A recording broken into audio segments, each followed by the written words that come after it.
Hey Dwell, good to be with you this week. A few invitations before we dive into Joshua chapter 2. The first is that Dwell Kids Camp registration is open. This is for ages 2 to 12, so I think that's really exciting for some of you who have the really littles, because most of the time it's hard to find camps where littles can go to, but we're inviting you to sign them up. July 26th, 27th, and 28th are the dates. We're going to do field trip style. It's going to be an amazing time with friends and with Jesus. $50 per kid. That includes zoo admission, admission to Horning's Hideout, snacks, a camp t-shirt. It's a great deal. We really want to bless you and your family this summer. So make sure you bring your friends, your neighbors, and sign up. Registration is open now.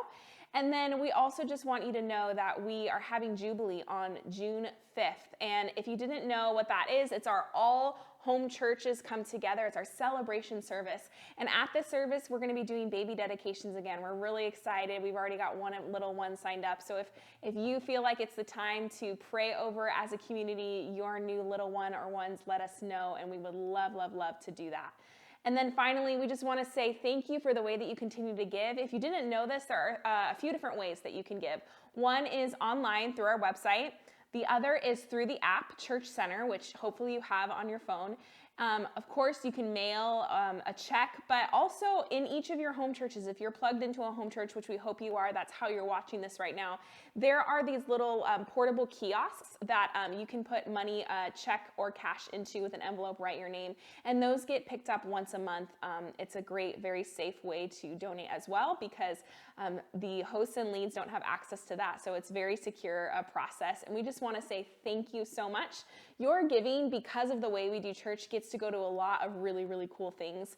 Like we had Teacher Appreciation Week the first week of this month, and as you know, our adopted school is Hillsborough Online Academy, and we were able to go buy Crumble for all of the teachers and staff, which was super fun. We've been able to bless different teachers and classrooms with things on their wish list. We have a running wish list Excel spreadsheet with them of things that they don't have the budget for or would have to pull out of their own pocket, and we get to bless them with. So I got to buy like 2 little cans of caterpillar larvae that are going to turn into butterflies and donate to that to them. So that's the kind of cool stuff that we get to do with our money at Dwell. The tithes and offerings really do get to go to the community, and we're so grateful for the way that you help and are a part of that. So I told you and promised you that we would have a special guest. This week, my husband, Kyle, is going to be sharing with us out of Joshua chapter 2. And if you haven't had the pleasure of getting to know Kyle, a little bit about him, he's basically the complete opposite of me. So you can just take the things you know about me and maybe think the opposite, and you'll get to know my husband. We have been together for a long time, since we were 15 years old. We've been married 11 years, the 29th of this month. But the dating years, it's all blurring together. I think we're getting close to the 20s now or something crazy. So, and we have one son, Everett, who's 3, and another baby boy on the way, if you haven't heard. So yeah, this man is amazing. He loves Jesus. He's followed Jesus his whole entire life. He has given his heart and soul to the Lord and his work. He's been my biggest fan and confidant. He's just an amazing man of God. So I'm excited that he's going to bring you Joshua chapter 2 today, and definitely send him some love because he's really nervous. All right, here we go. Hello, Dwell. I'm Kyle Shepard-Kiser, as my wife said. She's been floating the idea of me preaching for quite a while now, and she's finally worn me down at this point. So I haven't had a chance to preach for about a decade at this point. So that was on a missions trip many years ago. So I'm going to go ahead and give it a try again. As I begin, I just wanted to say thank you to all of you who have been a part of Dwell and have also supported Dwell along the way. It's been over a year now that we made a decision to step out and to do something new.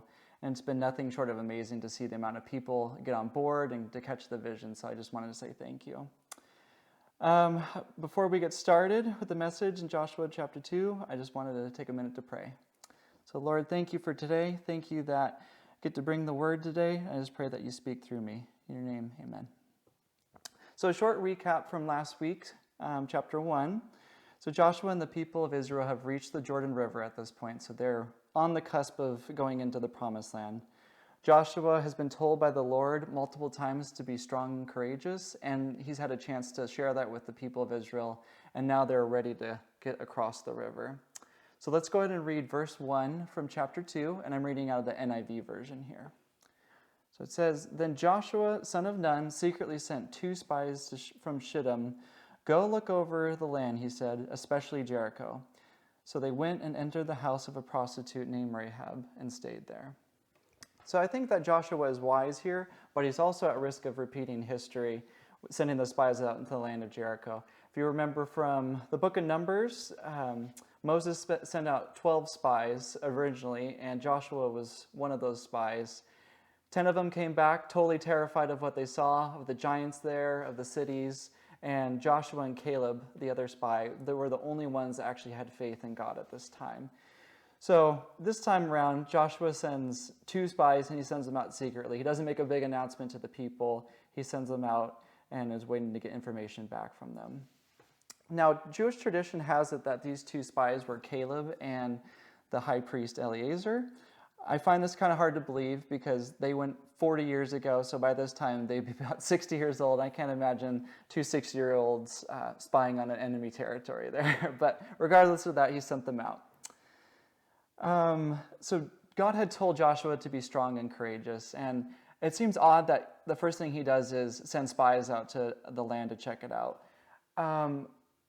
I know, is this a sign of fear? Should he have been doing this? And I think Joshua is operating with faith as well as wisdom at this time. He was the original general of Israel, and so he's been in several battles. He knows the value of good information, especially when you're having the unique task of attacking a city like Jericho that's walled in. So I think he also is sending out 2 people he's trusting not to succumb to fear. Just like the other 10 people, he wanted to avoid that situation again. And the people of Israel had to wait 40 years before they could take another crack at going into the promised land due to the sin of their parents and grandparents. They didn't trust in God, even though he had promised them. And they had been direct witness not only to all the things that God did in Egypt, but keeping them alive for 40 years in the desert, and they still chose not to trust him. So because of that, the people of Jericho now had 40 years to plan and prepare for the Israelites to come. They had also heard of the 2 major battles that the people of Israel had fought against the king of Og and Sihon. These kingdoms were much more powerful than Israel.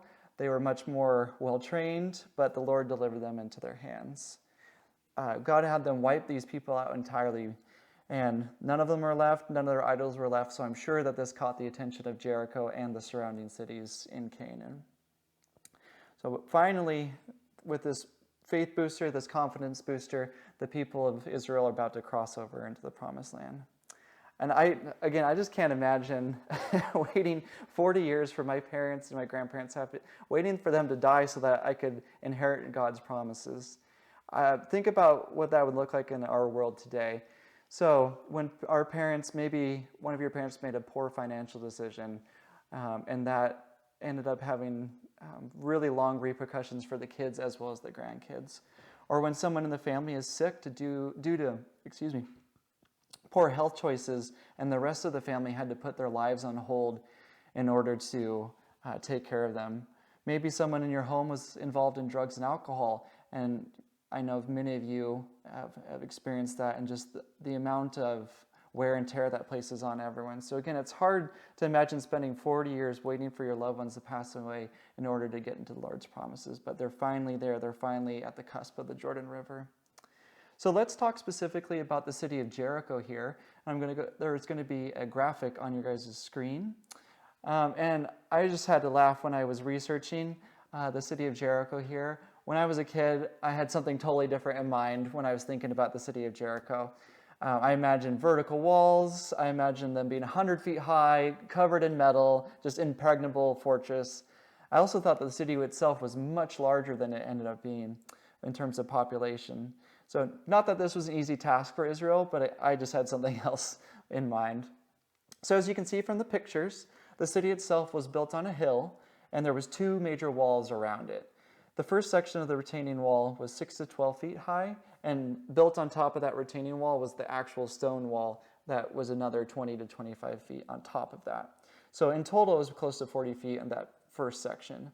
Higher up the hill, another similar wall was also built at the top of the city. So taken together, looking from the ground all the way up to the top of the hill, it would look at somewhere around 100 feet high, looking at the 2 different levels at once. Jericho is also one of the oldest recorded cities in history, dating back to 9000 BC. It had been conquered and built many, many times, and part of its strategic appeal was the presence of a spring within the city walls. If provisioned with food, the people of Jericho could wait out very long sieges and maybe even wait out their attackers. And like I alluded to, the population was actually pretty small. There was around 2,000 people within city limits, you would say, and the surrounding area was where the farming and the larger population lived. But given that they're on the cusp of war, I imagine everyone was behind the gates at this point. It was also a very strategic location at the entrance to the land of Canaan. So there was no way that Joshua was just going to leave the city alone and not take out the people that were inside there. So with all that in mind about Jericho, Joshua sent 2 spies, and they ended up in the house of Rahab. So let's go ahead and pause, and I'm going to have you guys in your homes read verses 2 through 7.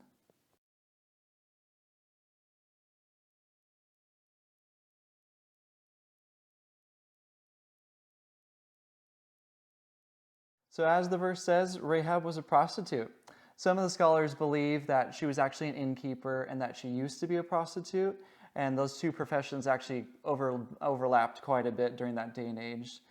Some people believe that she was a prostitute at one time and then became an innkeeper, and she kept the moniker or the nickname essentially as Rahab the prostitute. I find that kind of interesting. You know, there is an example of that in the Bible, Simon the leper. But I feel like in reading more about Rahab, a lot of scholars are seeking to kind of clean up her image. However, I love this about our God. He uses the worst and the most immoral people of our world to work out his purposes. Think back to the patriarchs in the Bible, so Abraham, Isaac, and Jacob. Abraham on several occasions lies about his wife and calls her his sister because he doesn't want to be killed and have someone take his wife away. So this happens on multiple occasions. Jacob ends up stealing his brother's, not only his birthrights by selling him some stew, but also steals his blessing as well from his father. And as we just finished learning about in Acts, Paul, one of the worst offenders toward the Christian faith, ends up becoming one of its biggest champions. So each of these examples, you can see how God turns things around and uses people for his purpose. So not only did Rahab have an interesting resume, she was willing to lie straight to the king of Jericho about the spies. Now, this would have put not only her, but her extended family in a really precarious spot. But you got to think back in this time, the idea of hospitality is totally different than what we experience now. Once you entered into someone's home and they accepted you in there, that hospitality was a layer of protection. They were to keep you safe in their home. So does this justify the fact that she lied to the king and his men? So we're going to keep on reading verses 8 through 14. So we'll pause again, have you guys read those verses, and we'll come right back.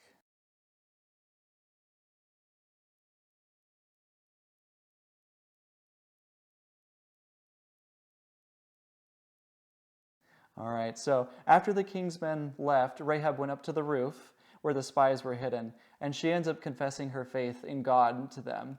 She and all the people in Jericho had seen what had happened to the 2 kings on the other side of the Jordan River. As we discussed before, Moses led the people of Israel against these 2 kingdoms. They got totally wiped out, even though they were stronger and more numerous than the Israelites.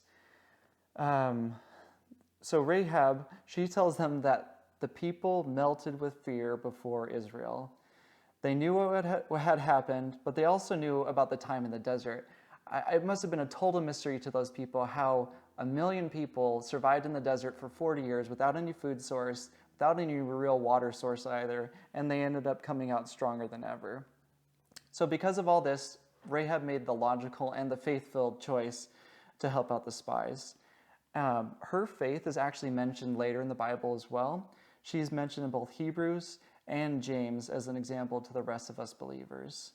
So from James 2:25, and you'll see this on your screen, it says, "In the same way, was not even Rahab the prostitute considered righteous for what she did when she gave lodging to the spies and sent them off in a different direction?"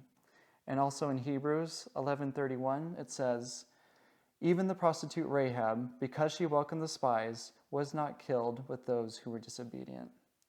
Now, I can't imagine that Rahab's faith was fully formed or that she really understood what it meant to follow God or Yahweh at this time, but she saw what God did to the most powerful nation on earth, the Egyptians, how God embarrassed the gods of Egypt, how he destroyed Pharaoh's army, and the people of Israel walked out without a scratch. Even though she was the enemy, even though she was a prostitute and a liar, she is saved by her faith. And she also made the spies swear to protect her and her family when the time for war came. So can you imagine being in her position? She just lied to her king and his men. She hid these guys on the top of her roof, and she asked them to protect her and her family.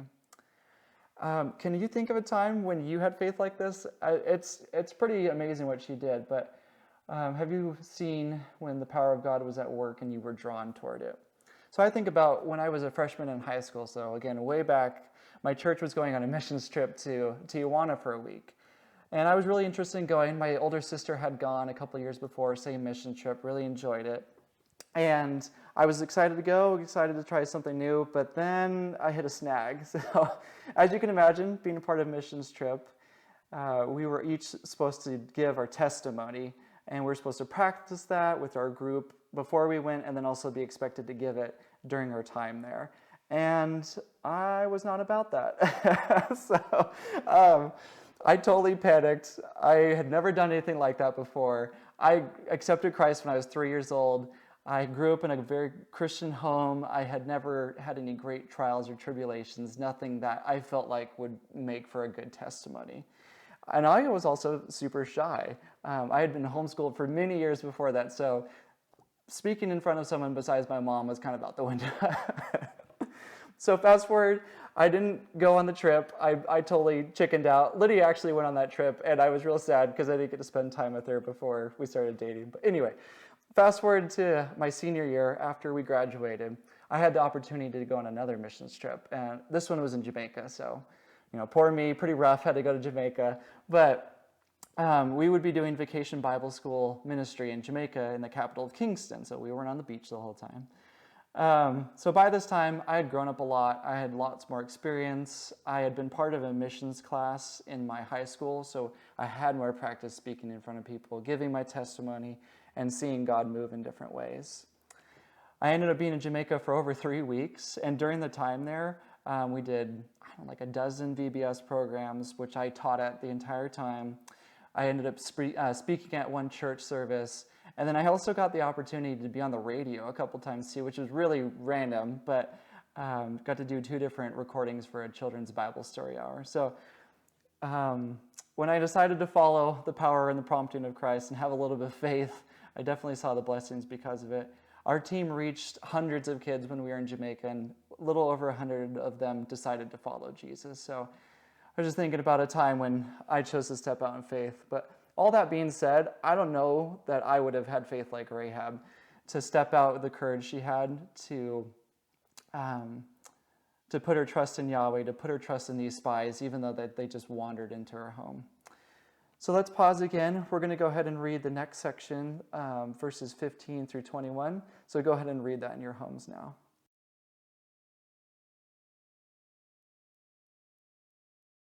All right, so as we just read, Rahab helps the spies escape through lowering them from her window. They reaffirm her commitment with them, and she gives them finalized instructions about where they should go, and she also is told where her family should be when they invade. And she says, according to your words, so be it. I think this is just a huge statement of faith.